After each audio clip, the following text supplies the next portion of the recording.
Olá pessoal, tudo bem? Estamos aqui para mais um dia de celebração ao nome do nosso Senhor. Nós estamos num tempo ainda de mudanças, pode ser que haja algum retrocesso aí nos nossos cultos online e presencial, talvez a gente volte por completo para online se for ordenado aí pelas nossas autoridades, mas por enquanto nós vamos tocando por aqui, um pouco online, um pouco presencial. Eu quero começar falando para vocês sobre alguns avisos que têm sido dados nas últimas semanas, justamente sobre o serviço. Então convido você a orar, colocar diante de Deus aquilo que você quer fazer como membro da nossa comunidade. Nós precisamos de pessoas que trabalhem com o Ministério de Áudio e Vídeo, gravação, transmissão, computador. Precisamos de gente para trabalhar nas outras áreas, seja com crianças, adolescentes, jovens. Tudo que você estiver disposto a fazer, nos procure, para que nós possamos de fato ter uma comunidade nos próximos meses se preparando para quando as coisas voltarem ao normal. E se não voltarem, uma comunidade adaptada à nova realidade. E nós precisamos muito de gente na área de áudio e vídeo. Se você quer começar, nos procure a mim, procure o Heitor, procure o Matheus, e nós vamos então formar uma equipe para as próximas transmissões, ok? Além disso, é uma alegria poder estar aqui de novo com vocês. Hoje vai ser meu primeiro estudo, minha primeira reflexão do ano. Convido você a participar comigo até o fim. Fique com a gente, tá bom? Deus abençoe e vamos orar. Pai, receba neste momento o nosso louvor, a nossa adoração. Conduza, Senhor, o nosso culto, fale aos nossos corações, desperta os corações das pessoas para o serviço e usa, Senhor, a nossa comunidade para a Tua honra e para a Tua glória, em nome de Jesus. Amém e amém. Deus abençoe, vamos louvar. Eu queria que você cantasse comigo, começando do refrão, Senhor. Pra te adorar, ó Rei dos Reis, foi que eu nasci.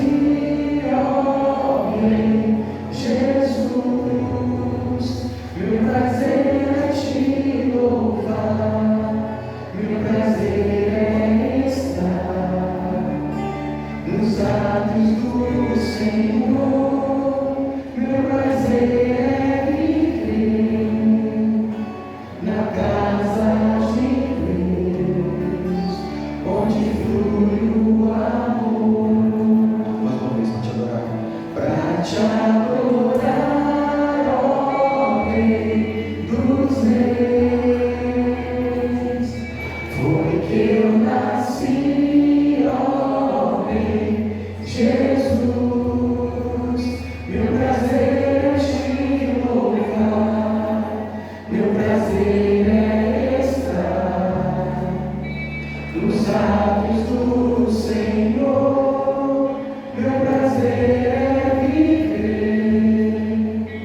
na casa de Deus, onde flui o amor. Isso. Em espírito, em verdade, te adoramos, te adoramos. Em espírito,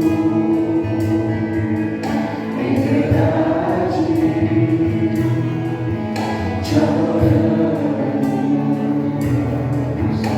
adoramos, Deus Reis e Senhor, te entregamos nosso viver, Deus Reis e Senhor, te entregamos nosso viver, pra te adorar, ó Rei dos Reis, foi que eu nasci, ó Rei Jesus, meu prazer é te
Olá pessoal, tudo bem?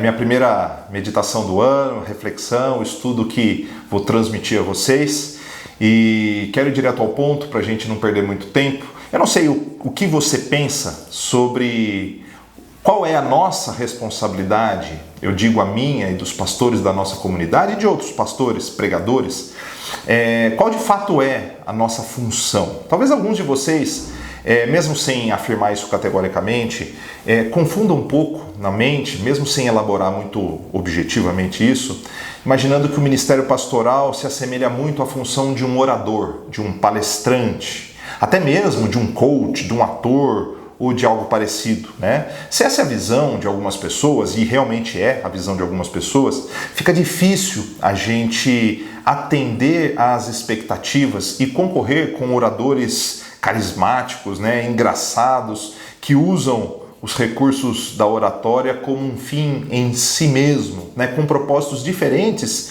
e aqui não estamos fazendo nenhum juízo de valor, se é bom ou ruim, mas propósitos diferentes do que de fato deve ser a missão de um pastor. Eu vou falar para você como eu me vejo e como os pastores da nossa comunidade enxergam a nossa responsabilidade como pregadores. Nosso papel, então, é sermos porta-vozes de uma mensagem de transformação e esperança. A palavra de Deus é a causa do nosso ministério e não apenas um detalhe na nossa missão. Não é difícil nós encontrarmos pessoas que, na caminhada, se esquecem disso e fazem dos seus sermões discursos cujo maior objetivo é o reconhecimento e até mesmo os aplausos. Para que o seu ministério seja relevante para si mesmo, né? Nesse caso, a palavra de Deus é apenas um meio para alcançar objetivos pessoais. Nem sempre os pregadores veem dessa forma, mas na prática as ações indicam que espera-se muito mais o aplauso do que a transformação dos ouvintes. Eu lembro que na semana passada o pastor Júnior contou a história de pessoas que oraram por recursos ao Senhor e Deus usou então um empresário para enviar alimento para essa instituição, né? E essa pessoa que recebeu os alimentos, ela não quis necessariamente saber de quem vinha o recurso, porque ela entendia que quando Deus age, não importam os instrumentos. Ele pode usar um empresário, ele pode usar pessoas corruptas, ele pode usar a mula de Balaão, ele pode usar a mim mesmo, né? Então logo o ministério pastoral, assim como qualquer outro tipo de ministério, de música e todos os outros, são apenas meios, ferramentas para que Deus fale ao coração das pessoas e cumpra os seus propósitos. Não há razão para orgulho para aqueles que pregam, para aqueles que cantam e para outras pessoas que servem em qualquer área da comunidade, da igreja. Mas é importante nós lembrarmos que a mensagem que nós anunciamos com critério e fidelidade é o ponto mais importante para o nosso dia. Assim como a meditação diária que nós devemos fazer, assim como os bons livros que nós devemos ler, ouvir a mensagem do Senhor é uma forma de encontrarmos esperança e transformação. Por isso, eu peço que você aproveite nesse instante para pedir ao Senhor que mude o seu coração, molde o seu coração, para que todas as vezes que você se colocar diante de um pregador da palavra, de alguém que transmite a mensagem da forma que for, que você entenda qual é o recado de Deus para a sua vida. Eu vou dar um exemplo do que tem ocorrido na sociedade e que muito provavelmente tem afetado a sua vida, a vida de muitos cristãos e a missão de muitos cristãos, levando esses nossos irmãos a atropelar as coisas e misturar as estações. Há irmãos, por exemplo, na nossa comunidade, que desprezam o nosso governo atual, integralmente. Há pessoas que simplesmente discordam parcialmente. Há outros irmãos que desprezam os governos anteriores do Lula, da Dilma e por aí vai. Outros desprezam parcialmente os governos anteriores, Então nós vivemos numa sociedade que pensa diferente a respeito de política. E todos estamos, em certa medida, certos, pois enxergamos sob um ponto de vista.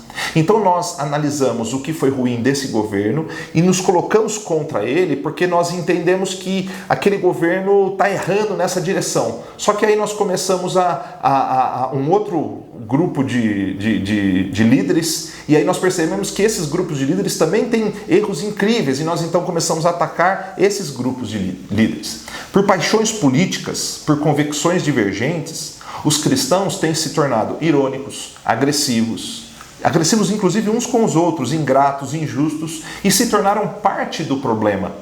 Esquecem que nós, como igreja, somos chamados para sermos parte da solução. Esse partidarismo atingiu a igreja primitiva, a preferência dos cristãos pelos líderes da época, E o apóstolo Paulo teve que reafirmar que nem ele, nem Pedro, nem Apolo eram alguma coisa, afinal nenhum deles havia sido crucificado em favor da humanidade. Paulo faz menção a Isaías dizendo o seguinte: destruirei a sabedoria dos sábios e rejeitarei a inteligência dos inteligentes. Se a sabedoria deste mundo, irmãos, é loucura, imagine a estupidez deste mundo. Nós vivemos um tempo em que a insanidade tem atingido níveis incríveis. Nós temos visto pessoas super inteligentes, capazes, sendo levadas pelos discursos de A, de B, da esquerda, da direita, e aí começa a se criar um ambiente de efervescência, de angústia, em que nós começamos simplesmente a falar coisas assim muito superficiais. Exemplo, nós vimos nos meses de novembro e dezembro, e eu estou usando os exemplos da atualidade, mas o intuito não é falar sobre isso, mas é só identificar na sociedade essas questões. Nós vimos críticas ferrenhas à Agência de Vigilância Sanitária, a Anvisa. Muitos estavam dizendo, estão demorando muito para aprovar as vacinas, manipulação política, não se aprova a vacina da China, da Inglaterra, dos Estados Unidos, ou da Pfizer, da Sinovac, Oxford e por aí vai. E as pessoas reiteradamente falavam a respeito desse tema. Tem que aprovar vacina, que não aprova vacina, que não aprova vacina. Só que ninguém, ou poucas pessoas, pararam para analisar que nem em outubro, nem em novembro, nem em dezembro, nenhum laboratório havia solicitado o registro emergencial da vacina no nosso país. Isso ocorreu apenas no dia 8 de janeiro. Então, nós poderíamos dizer que a Anvisa estava demorando se, a partir do momento que se solicitou o registro emergencial, então se demorasse mais do que o normal, que era geralmente em torno de alguns meses, E a Anvisa deu 10 dias. Então não havia motivo para aquele discurso. Mas se odeia tanto e se tem tanta paixão por algumas questões políticas que os a favor estão insanos e os contra estão insanos também.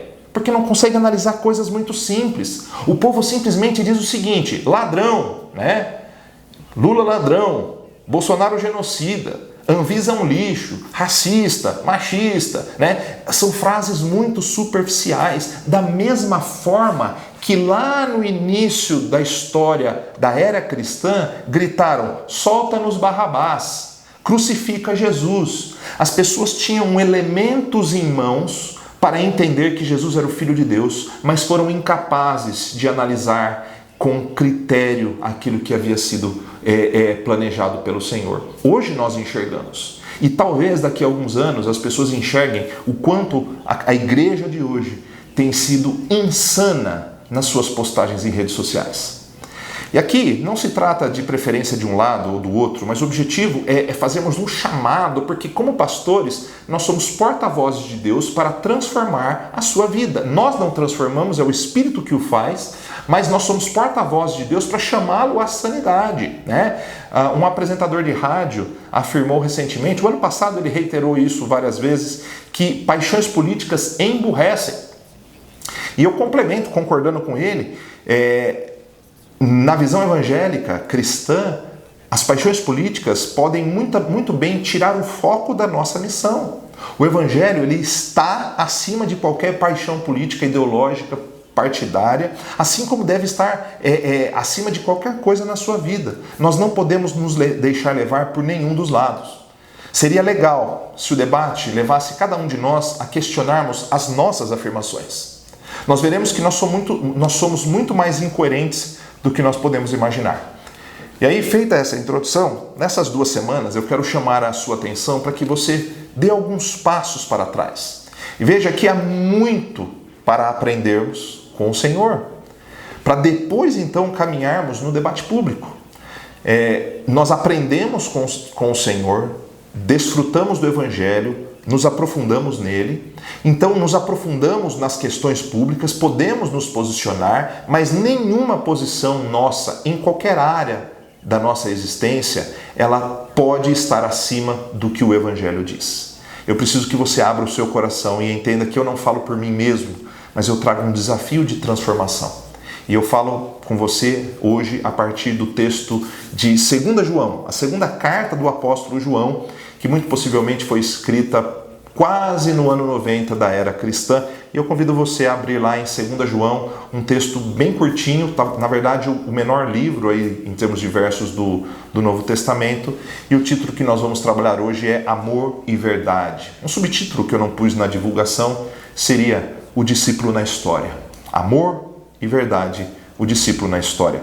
E aí nós vamos fazer uma análise geral da carta, analisando os primeiros 3 versículos. Diz assim, eu, o presbítero, escrevo à senhora escolhida e a seus filhos, a quem amo na verdade, como fazem todos os que conhecem a verdade. Porque a verdade permanece em nós e estará conosco para sempre. Graça, misericórdia e paz que vem de Deus, o Pai, e de Jesus Cristo, Filho do Pai, estarão conosco, os que vivemos na verdade e no amor. Como nós vimos, a carta ela foi escrita por uma pessoa que se identifica como o presbítero. Há dúvidas sobre a razão dessa não identificação do apóstolo João no corpo da carta. Mas isso acontece muito provavelmente porque em tempos de perseguição usava-se então codinomes ou títulos para que não se identificasse não só a quem enviava, como aqueles que recebiam a carta. O presbítero também pode ser traduzido como o ancião, né? Um líder, um pastor, um servo do Senhor que tinha liderança ou autoridade sobre as igrejas ou alguma igreja, né? Segundo os pais da igreja, homens que exercem papel importante a partir do século II da era cristã, essa carta sim foi escrita pelo apóstolo João. Inclusive, João teve como discípulo Policarpo, e Policarpo teve como discípulo Irineu, e Irineu é um dos que reafirma a autoria joanina, né? O apóstolo, então, ele escreve a uma senhora escolhida, ou senhora eleita em algumas versões. E não somente a ela, mas aos filhos dessa senhora. E durante muito tempo o debate transcorreu tentando se identificar se essa senhora, né, que vem da palavra grega Kyrios, né, de que é senhor, se Kyria eleita, né, Kyria seria um nome, se eleita seria um nome, ou se simplesmente seria o mesmo recurso utilizado para a identificação do presbítero, né? Não identificar. O que se tem como ideia mais clara a partir de uma interpretação, de uma hermenêutica com base em outros textos bíblicos, é que senhora escolhida ou senhora eleita era o título dado a uma determinada igreja, e os filhos dessa senhora seriam os membros dessa igreja. Então é muito comum que se fale dos eleitos, né? Os eleitos, a sua irmã eleita também te saúda. Então estava possivelmente falando de igrejas que se comunicavam, né? Então o apóstolo João estaria escrevendo a uma determinada igreja, a um grupo de igrejas, e aos membros dessas igrejas, os filhos dessas igrejas, para instruir a respeito de algumas coisas importantes. Na verdade, se era uma mulher ou era uma igreja, isso pouco importa. A mensagem para nós é o mais importante hoje. E na saudação, o apóstolo faz no verso 3, ele diz: graça, misericórdia e paz estarão com todos aqueles que vivem na verdade e no amor. E foi de onde eu tirei o título do nosso estudo: o amor e a verdade. Os versos 4 a 6 dizem o seguinte: fiquei muito feliz por encontrar alguns de seus filhos e ver que estão vivendo de acordo com a verdade, conforme o Pai ordenou. Agora, Senhora, peço-lhe que amemos uns aos outros. Não se trata de um novo mandamento, nós o temos desde o princípio. O amor consiste em fazer o que Deus nos ordenou, e Ele ordenou que amemos uns aos outros, como vocês ouviram desde o princípio. Então, no verso 4, vemos que o apóstolo havia encontrado alguns membros daquelas igrejas e que esses membros estavam vivendo na verdade. Quando alguém se tornava discípulo de Jesus, esperava-se que essa pessoa passasse a ter pelo menos duas características: uma nova visão sobre o que é o amor e uma nova fonte de verdade. E eu vou me explicar durante esse nosso ponto. Isso não é diferente para mim e para você, para os discípulos de todos os tempos. Quando uma pessoa entrega a sua vida ao Senhor, é de se esperar que ela tenha uma nova visão sobre o que é o amor e uma nova fonte de verdade, né? O amor, vamos primeiro falar sobre ele. Não é fácil entendermos o amor em sua plenitude, né? A utilização da palavra não tem apenas um significado. É interessante porque partidos comunistas, ditatoriais do mundo usam a palavra democracia nos títulos. Partido Democrata do país tal, mas é um regime totalitário, né? Então, o uso da palavra democracia não significa que, de fato, os preceitos básicos da democracia sejam respeitados. Da mesma forma, quando se fala de amor, não se está falando do mesmo tipo de amor. Quando alguém diz, eu amo hambúrguer, e esse sou eu e talvez alguns de vocês, ele ama a sensação que aquele hambúrguer traz. E por mais que pareça incoerente, é a mesma relação que move muitos dos relacionamentos humanos. Eu amo porque ela é bonita, ela é rica, ou ele é rico, ou ele é bonito, ou ele tem um status, né? Eu sou amigo de fulano de tal, e fulano de tal é gerente, ou é diretor, ou é proprietário, joga bola, joga isso. Então a gente tem aquele amor meio explorador, animalesco, né? De consumo daquela relação ou até mesmo de um produto, alguma coisa do tipo. E eu aqui não vou fazer uma análise das palavras gregas do amor. Estou falando na prática mesmo, que a gente usa a expressão amor para coisas assim de consumo, né? Sejam elas objetos ou até mesmo pessoas. Fora essa relação animalesca com o amor, há aquilo que nós chamamos de amor romântico, o amor fraterno, e eu vou colocar os dois no mesmo balaio aqui, né? De certa forma, são amores que estabelecem não só algo do qual nós extraímos alguma coisa, mas em especial, eles têm a ver com o preenchimento de um vazio ou de uma carência que eu e você podemos ter. Na verdade, assim são as relações humanas em geral, formas de preencher o nosso vazio. Eu não estou dizendo que isso é ruim, aliás, o Senhor nos fez seres sociáveis e até certo ponto, né, um relacionamento conjugal, familiar, fraterno, comunitário, preenche um vazio que existe dentro de nós. Ele não o preenche por completo, mas é uma forma de nós vivermos e vivermos bem. É por isso que nós sofremos tanto quando somos feridos ou abandonados por amigos, por pessoas que amamos, porque mexem em áreas muito sensíveis da nossa existência. Nós nos sentimos fragilizados, abandonados, vazios por dentro, né? Quando alguém que você não gosta vai embora da sua vida, isso mexe muito pouco com você. Afinal, essa pessoa não está preenchendo um vazio, ocupando um espaço importante da sua vida. Mas quando nós amamos uma pessoa, em alguma medida, e ela nos deixa, o nosso coração se fragiliza.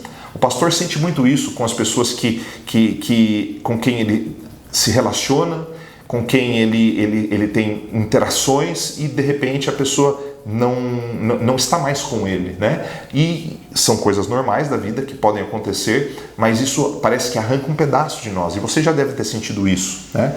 Existe um problema nessas relações de amor, que é o sentimento de posse e dependência. Em casos graves, essa dependência pode gerar violência. Se ela não for minha, não será de mais ninguém, e coisas do tipo, né? Outro ponto importante também é que com o tempo, essas relações passam a ser avaliadas por aquilo que trazem. Tornam-se relações condicionadas. Isso também é normal. Se eu tenho um amigo, se você tem um amigo que insiste com ele, ou uma amiga, insiste com ela para vocês tomarem um café, conversarem, baterem papo, essa pessoa não te responde, não toma iniciativa, não sai com você, desmarca, passa 1 ano, 2 anos, 3 anos, 4 anos, aquele amor ele vai se esfacelando, né? E essa relação começa então a não ser mais tão agradável, né? Em casos graves, inclusive, elas podem acabar definitivamente. Mas pensando no lado bom, em geral, quem ama e é amado em uma relação desfruta de bons momentos. Apesar de toda a dor, afinal, não amar e não ser amado nos protege das decepções, mas também nos priva das bênçãos do amor. Quem não arrisca a amar e ser amado, não experimentam as bênçãos do amor. Por outro lado, o amor de Deus não é um amor condicionado, né? Muito pelo contrário, a visão que nós temos quando entregamos a nossa vida ao Senhor é de um amor que desconsidera qualquer condição. Além de ser um amor de Deus por nós, que não espera nada em troca, ele também não nos decepciona, ele é eterno. Na verdade, Deus é o próprio amor, e ele demonstra esse amor mesmo que sejamos imerecedores dele. Não há nada que eu e você possamos fazer para completar aquilo que Deus é. Então não há necessidade de preencher o vazio, porque Deus é pleno. Nós temos essa necessidade. Por isso é um amor diferente de outras falsas divindades que na mídia, no meio pagão, acredita-se que os deuses esperam sacrifícios, oferendas. Eles não dependem. O nosso Deus, o Deus verdadeiro, não depende da nossa devoção. Ele conta, ele nos chama para termos essa devoção, mas ele é pleno. Ele é o amor em sua plenitude. O amor dele é incondicional, eterno, incomparável. E Paulo diz que ele prova o seu amor para conosco pelo fato de ter Cristo morrido por nós, sendo nós ainda pecadores. Esse amor que nos alcançou é o mesmo amor que nos capacita a amar as pessoas ao nosso redor, desde que o entendamos de verdade e o aceitemos em nossa vida. Nosso erro, irmãos, muitas vezes começa quando nós tentamos colocar condições num amor que deve ser incondicional. Sim, nas relações humanas nós temos essas condições, nós temos essas preferências, mas como discípulos do Senhor, o amor que nós experimentamos e o amor que nós devemos transmitir é um amor que desconsidera as emoções. O nosso erro começa quando nós começamos a tentar medir o amor que eu devo transmitir como um servo do Senhor a uma questão puramente humana, né? Fraterna, romântica ou até mesmo animalesca, né? Os debates que eu tenho muitas vezes com as pessoas dos problemas de relação tem muitas vezes a ver com isso. As pessoas elas estão confundindo as coisas. Nós precisamos aprender a amar como Cristo amou. É difícil amar as pessoas que nos feriram? Com certeza, né? Eu me lembro da época do ex-presidente Lula, quando ele começou a ser odiado por quase a totalidade das pessoas por ter sido líder de uma organização criminosa, né, e que hoje tentam distorcer um pouco a realidade. Eu falava justamente isso, nós temos que amar, inclusive, as pessoas desse tipo. Eu usava isso como um exemplo, era uma forma de chamar a atenção das pessoas para o que de fato é o amor de Deus. E por mais que exista um grupo grande que apoia o presidente atual, uma boa parte das pessoas odeiam o presidente atual. E eu digo a mesma coisa que eu disse há 10 anos atrás. Disse assim, nós temos que aprender a amar as pessoas não por aquilo que elas nos concedem, porque nos agradam, mas eu amo porque Deus me amou primeiro. Olha o que diz lá em Mateus 5, 43 a 46, diz assim, ó, vocês ouviram o que foi dito, ame o seu próximo e odeie o seu inimigo. Eu, porém, lhe digo, amem os seus inimigos e orem por quem os persegue. Desse modo, vocês agirão como verdadeiros filhos de seu Pai que está no céu, pois ele dá a luz do sol tanto a maus como a bons e faz chover sobre justos como injustos. Se amarem apenas aqueles que os amam, que recompensa receberão? Até os cobradores de impostos fazem o mesmo. Então, falando com a nossa linguagem, vocês ouviram o que foi dito. Ame seus amigos e familiares e despreze as pessoas chatas e insuportáveis ao seu redor. Eu, porém, vos digo, amem os chatos, insuportáveis, os agressivos, os assassinos, até mesmo os políticos. E com isso, de fato, serão discípulos de Jesus. Se vocês só amam as pessoas próximas e fáceis de se amar, que recompensa vocês terão? Isso até mesmo os políticos corruptos fazem. Os ladrões amam os seus semelhantes ou os seus familiares, né? Mas essa é simplesmente uma história, ou um exemplo, para mostrar que nós temos que ter uma nova perspectiva do que é o amor. O verso 6 de 2 João diz assim, o amor consiste em fazer o que Deus nos ordenou. Nós poderíamos traduzir isso como andar na verdade. Né? Jesus, ele é a verdade, ele é a palavra de Deus. Devemos seguir o seu exemplo e tudo aquilo que ele nos ensina, seja com a sua vida ou com aquilo que ele nos deixou escrito por meio dos seus discípulos. Né? Seguir aquilo que ele nos deixou é uma forma de demonstrarmos esse amor. É como se o Senhor dissesse assim, olha, vocês têm uma dívida comigo, mas eu quero que você pague essa dívida de amor amando incondicionalmente os seus semelhantes. Nós vivemos como igreja para manifestar o amor de Deus em nossas vidas, palavras e atitudes. Eu amo quando prego com dedicação, quando sirvo com paixão, quando dedico o meu tempo e os meus recursos, quando eu não penso somente em mim. Nós não podemos e nem devemos corrigir uns aos outros por ódio. Nós devemos que corrigir uns aos outros por amor. Nós não podemos excluir, nem julgar, nem expurgar as pessoas das nossas vidas porque elas são diferentes de nós ou porque nós não gostamos delas. No que depender de nós, segundo as Escrituras, nós devemos humildemente ter paz com todos, aceitando o amor de Deus e vivendo para manifestar esse amor, andando na verdade. A verdade e o amor são conceitos indissociáveis na vida cristã. Eu ando na verdade quando amo os meus semelhantes incondicionalmente. E eu amo quando vivo a verdade na prática, cumprindo as orientações do Senhor, seguindo os seus ensinos. Aliás, o apóstolo diz que seguir a verdade era importante para combater os ensinos errados, né? Eu amo vivendo na verdade, e eu vivo a verdade amando. E tudo isso é importante porque dessa forma nós nos fortalecemos para combater os ensinos errados. É o que ele fala na parte final aqui que nós vamos estudar a partir do verso 7. Cuidado com os desvios, ele diz. Digo isso porque muitos enganadores têm ido pelo mundo afora, negando que Jesus Cristo veio em corpo humano. Quem age assim é enganador e o anticristo.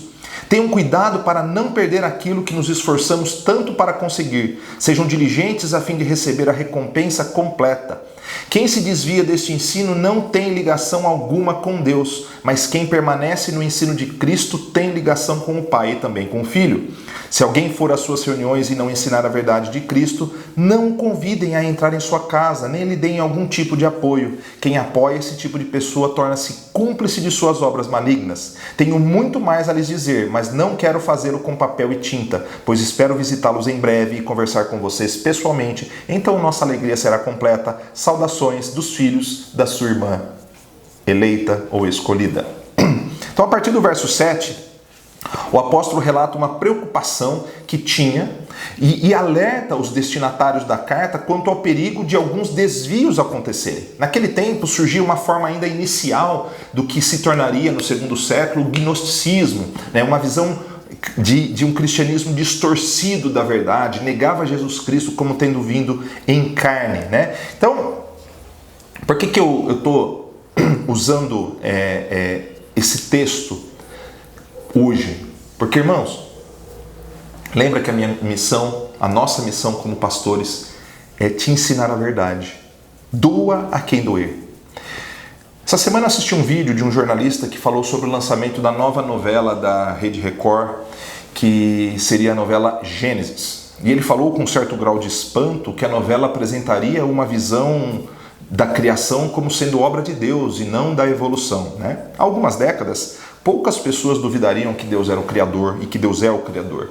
Mas os anos passam e pouco a pouco as pessoas foram perdendo a noção de Deus, logo perdendo a noção de Deus como Criador. As ideias vão sendo vendidas ano após ano, década após década, e se tornam realidade, distorcendo a palavra de Deus. Não realidade factual, né? Mas na mentalidade das pessoas, né? Aquilo se torna uma verdade. Você repete uma coisa, várias... E aí, gente, voltando a dizer... Não estou defendendo questões políticas, mas hoje nós vivemos um tempo em que a turma posta muita e fala muito no dia a dia jargões, né? Jargões, mas não entende o significado de uma palavra, né? Não entende o significado, todo o contexto que existe por trás da sujeira do nosso país, da sujeira que existe debaixo dos nossos tapetes, não no nosso país, mas no mundo todo. E aí a gente fica num debate superficial, a gente quer explicar o que é o mar simplesmente tendo colocado o tornozelo nas águas. A gente quer falar que conhece a Bíblia, mas a gente não tem noção nenhuma, a gente não se aprofunda, né? Então nós vivemos de mentiras. E de mentira, de galho em galho, distorcendo a palavra de Deus, né? Que mentiras hoje estão sendo plantadas na mente das pessoas? Porque o gnosticismo lá atrás, na sua versão mais embrionária, plantou na cabeça das pessoas uma dúvida a respeito de Jesus. E com o passar do tempo, as pessoas que não tinham conhecido Jesus passaram a duvidar da existência dele. Isso aconteceu com José. José ele foi líder do Egito, as pessoas confiavam e respeitavam a figura de José, mas passou o tempo e a Bíblia diz que veio um novo faraó que não conheceu José e ele então começou a oprimir o povo de Deus. Então o tempo, se as verdades não são reiteradas, elas vão se perdendo. Irmãos, é só você olhar ao seu redor e veja como foram os crentes há 30 anos, 40 anos e como são agora. E eu não estou falando de usos e costumes, estou falando de prática, de devoção, de amor, de respeito, de dedicação. Os cristãos devem lutar pela justiça, irmãos, mas sob a bandeira do Evangelho. Hoje, vemos cristãos aplaudindo movimentos anticristãos. Vocês acreditam nisso? Né? Movimentos contraditórios, que dizem lutar pela justiça, por isso, por aquilo, mas que em nome da justiça agridem, em nome da vida promovem o caos. Isso em todos os extremos ideológicos, tanto de cá quanto de lá. Não caiam na armadilha ideológica de um e de outro. Voltem os seus olhos para o alto. É isso que o Senhor nos diz. Do verso 8 ao 11, ele diz: tenham cuidado para não perder aquilo que nos esforçamos para conseguir. Sejam diligentes. Se alguém ensinar alguma coisa que está distorcendo, não aceite, né? Rejeite ensinamentos errados. E isso começa na nossa vida com Deus, dos ensinos cristãos, mas em especial na vida cristã no dia a dia. Porque nós estamos recebendo mensagens de fora e porque eu odeio fulano de tal ou fulano de tal, eu aceito tudo que está do outro lado. Isso é perigoso, né? Os Estados Unidos, por exemplo, foram a nação mais cristã do mundo durante muito tempo. Hoje eles são apenas um rascunho do que pensam ser, né? Há cristãos que se dizem lá nos Estados Unidos conservadores, mas que são racistas, violentos, incapazes de viver a verdade e amar as pessoas. Tema do nosso estudo de hoje. Por outro lado, há cristãos que se veem como inclusivos, que dizem lutar pela justiça, vidas importam. Sim, vidas importam, mas que na prática se tornaram permissivos com pecados contra os quais a Bíblia é clara. Então nós não devemos aceitar o pacote do mundo, nós temos que saber, isso aqui é justo, eu defendo. Isso aqui do outro lado é justo, eu defendo. O Evangelho ele está acima das ideologias. O mesmo tem ocorrido no nosso país. Aqueles que se dizem cristãos conservadores, mas que são incapazes de amar, respeitar, incluir e que pensam somente em sua tradição morta, como se aquilo fosse sinônimo de uma fé viva. Por outro lado, um movimento absurdo tem surgido de cristãos que defendem os movimentos que odeiam os cristãos, que são a favor do aborto, que aceitam a imoralidade como algo normal, confundindo inclusão com libertinagem. Pouco me importa se você se identifica com o grupo A ou o grupo B ou com qualquer campo ideológico. O que me importa como pastor é que você se submeta à visão do Evangelho e que julgue todas as coisas por meio dele. Alguns vão enxergar que para cumprir esse propósito tem que seguir por esse caminho, outros por esse caminho, mas o caminho inegociável é Jesus. Onde estão os cristãos que amam a verdade, mesmo que ela fira o seu orgulho? Onde estão os cristãos que vivem um amor incondicional de Jesus e de Estevão, que inclusive foram capazes de perdoar os seus algozes? Hoje as pessoas são incapazes de perdoar e conviver com quem lhes vira a cara. Que dirá com aqueles que são agressores da sociedade? Os movimentos, sejam progressistas ou conservadores cristãos, apoiam-se no Evangelho para justificar a sua mentalidade, mas apoiam-se em uma pequena porção do Evangelho e não nele todo. Sim, vamos pensar na prática. É preciso preservar as tradições da família e do casamento? Sim, isso é bíblico. Mas quais tradições? Do homem folgado, machista, explorador, que não ajuda em nada, que entende que ele simplesmente está fazendo um favor quando faz alguma coisa dentro de casa? Ou vamos preservar a tradição da família parceira, do casamento parceiro, em que se divide, se sacrifica, se dedica um ao outro até que a morte os separe, em que não há exploração, mas há cooperação? Essa tem que ser preservada. Do outro lado, é preciso amar e incluir o pecador, sim, mas ser conivente com a sua conduta errada não é o caminho. Meu corpo, minhas regras, sim, mas para matar um outro inocente dentro de você? Nós temos que pensar muito nisso. Amar e incluir as pessoas não significa excluir a necessidade de transformação ou ser conivente com a imoralidade. Por isso o Evangelho está acima das ideologias. E eu quero fazer alguns desafios para você, para a gente encerrar. Nós precisamos de cristãos que estejam dispostos a amar as pessoas com o amor de Jesus, que aprendam sobre o amor incondicional e procurem viver a partir desse amor. Quer começar hoje? Pense em uma pessoa que você tem se desviado na igreja, na família, na faculdade, no trabalho, né? Mas não pense na mais difícil, pense em uma um pouquinho difícil. Dê o primeiro passo, vá até ela, estenda a mão, estenda a destra da comunhão. Comece perdoando então o seu cônjuge, ou então comece pedindo perdão para o seu cônjuge. Perdoe e peça perdão a um amigo, né? Ou um conhecido que você não tem se dado muito bem. Seja gentil com aquela pessoa que te acha insuportável ou que você acha insuportável. Comece a repartir, comece a doar, comece a contribuir. Está muito feio para muitos cristãos que pensam que tudo tem a ver com eles, eu ganho para mim. Irmãos, contribuição, dízimos, ofertas, o nome que você quiser dar, tem a ver com a compreensão do amor de Deus, o amor que reparte, o amor que divide, né? Deus abençoa você, não é simplesmente para você se tornar uma pessoa rica, nem para você se tornar uma pessoa relevante. Falei recentemente para uma pessoa que disse que não é daqui da nossa igreja, que foi muito abençoada no ano passado, porque Deus deu isso para ela e Deus foi fiel. Sim, Deus é fiel mesmo que não tivesse dado.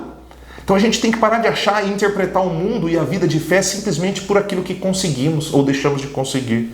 Nós precisamos de cristãos que estejam dispostos a conhecer a verdade e viver por ela. Tem muito cristão dando palpite sobre tudo a partir do que disseram os pensadores da atualidade e, como diz o pastor Marcelo, daqueles que se formaram na universidade, do WhatsApp e da internet. Se você quer se dizer de direita, de esquerda, progressista, conservador, feminista, até vegano, seja lá o que for, seja, né? Mas seja capaz de submeter essas visões ao Evangelho, para que o Evangelho seja o pano de fundo das suas escolhas. Tem muitos cristãos que estabeleceram suas vidas a partir de algumas convicções pessoais e depois inserem a palavra de Deus nos espaços que cabe. Então ele se diz cristão, mas ele inseriu esse ponto do Evangelho, mas foi incapaz de mudar por completo. Isso não é Evangelho, isso é outro Evangelho, mas não o Evangelho de Cristo. Nessas férias eu fiz a leitura de um livro do pastor Timothy Keller chamado Ego Transformado. Dentre as frases que me chamaram a atenção, e eu postei na página da igreja, ele diz o seguinte: a essência da humildade resultante do Evangelho não é pensar em mim mesmo como se eu fosse mais, nem pensar em mim mesmo como se eu fosse menos, mas é pensar menos em mim mesmo, né? Hoje nós vivemos o tempo das justificativas, né? Eu sou assim porque eu tenho baixa autoestima, eu sou assado porque eu sou assim. Então todo mundo... O evangelho, irmãos, ele não melhora a sua autoestima. Quem tenta fazer isso é o seu terapeuta, o meu terapeuta. O evangelho simplesmente mostra quem você é diante de Deus. Coloca diante de você um chamado para a transformação e fala para você qual é a sua missão. Cabe a você aceitar a jornada do discípulo e viver a vida toda a partir da graça do Evangelho de Jesus Cristo operando na sua vida, né? Nós não podemos viver a vida inteira justificando os nossos erros, nos apoiando em visões, eu sou assim porque hoje o país está assim, porque meu pai fez aquilo. Sim, tudo isso tem que ser trabalhado, tem que ser tratado, mas debaixo da graça de Deus. O Evangelho é poder de Deus. Nele somos expostos a uma visão mais profunda sobre o que é o amor. Deus é o amor e prova o seu amor para que vivamos a partir desse amor. Além disso, somos chamados a viver a verdade, mesmo que ela nos fira antes de nos curar. Ou vivemos a verdade ou negamos a Cristo. Na próxima semana nós vamos trabalhar sobre uma história a respeito disso do Antigo Testamento. Então eu convido você a pensar se você tem vivido a partir do amor de Deus. Se você tem vivido a partir da verdade das Escrituras, do próprio Jesus na sua vida. Porque se assim não for, irmãos, nós estamos caminhando errado. Isso é um chamado, isso não é uma exortação agressiva. Isso é uma exortação apaixonada de alguém que quer ver uma comunidade ativa, famílias restauradas, vidas não se justificando, abandonando os seus pecados, corrigindo os seus erros. Comece hoje a dar um passo de fé, permitindo que o Senhor transforme você por inteiro. Vamos orar. Pai, nós te louvamos e agradecemos por este momento aqui. Pedimos a tua direção para o restante do nosso culto e, acima de tudo, Pai, para a nossa vida no dia a dia. Que possamos ser atingidos, impactados e transformados pelo Evangelho, nos levando a amar como Cristo amou e viver na verdade como Cristo nos orientou. Que possamos viver uma vida cristã autêntica e que o ano de 2021 seja um ano de menos desculpas e mais transformação. É a nossa oração em nome de Jesus. Que Deus abençoe. Continuar louvando o Senhor mais um pouquinho. Essa música fala sobre uma passagem da escrita em João, que diz que Jesus é o único caminho, a verdade e a vida. Amém? Não se turbe o vosso coração, crede em Deus e também em mim. Na casa de meu Pai há muitas moradas. Se não fosse assim, eu não teria dito, vou preparar-vos um lugar. Eu virei, vos preparei para mim mesmo. Vós conhecereis o caminho para onde eu vou. Eu sou o caminho, a verdade, a vida. Ninguém ao Pai a não ser por mim. Em verdade eu vos digo, o que eu vou para é o Pai, mas aquele que crê em mim, obras maiores fará.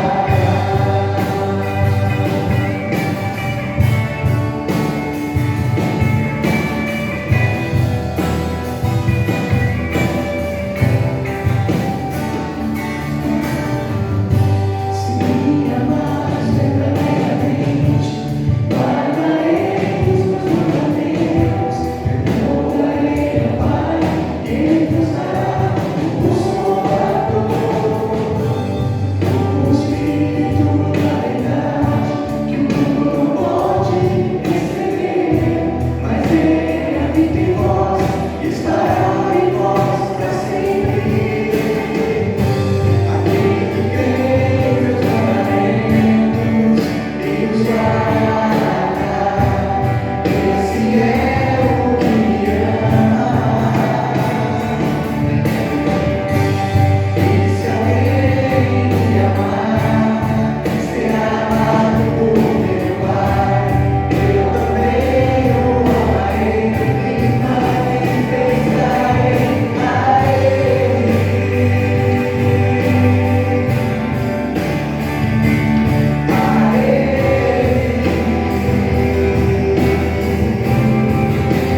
coça anseia por águas, assim tenho sede.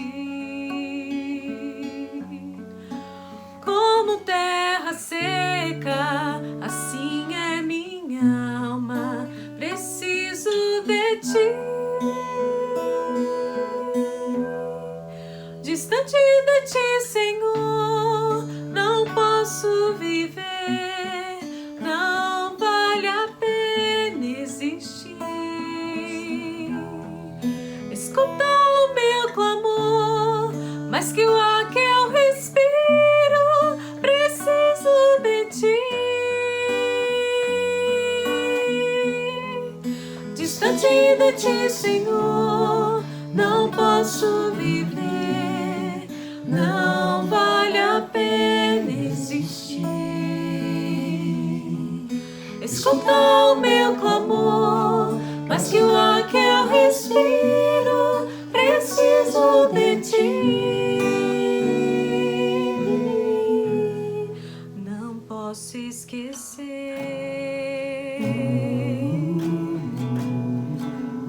o que fizeste por mim. Como alto é o céu, tua misericórdia sem fim. Como um pai se compadece dos filhos, assim tu me amas. Afasta as minhas transgressões, preciso de ti. Distante de ti, Senhor, não posso viver, não vale a pena existir. Escuta o meu clamor, mas que o ar que eu respiro, preciso de ti. Distante de ti, Senhor, não posso viver, não vale a pena existir. Escuta o meu clamor, mas que o ar que eu respiro, preciso de ti.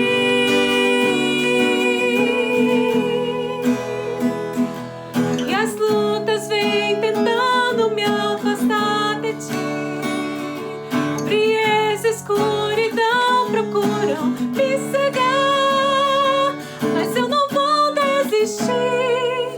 Ajuda-me, Senhor, eu quero permanecer contigo até o fim.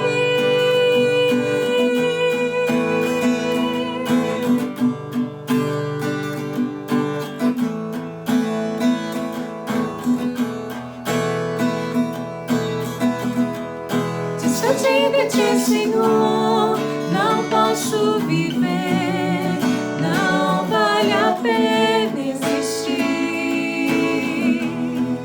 Escuta o meu clamor, mas que o ar que eu respiro, preciso de ti. Distante de ti, Senhor, não posso viver, não vale a pena existir. Escuta o meu clamor, mas que o ar que eu respiro, preciso de ti. Preciso de ti. Preciso de ti. Preciso de ti. Preciso de ti. Preciso de ti. Assim, pois, amados meus, como sempre obedecestes, não só na minha presença, porém muito mais agora, na minha ausência, desenvolvei a vossa salvação com temor e tremor. porque Deus é quem efetua em vós tanto querer como realizar segundo a sua boa vontade.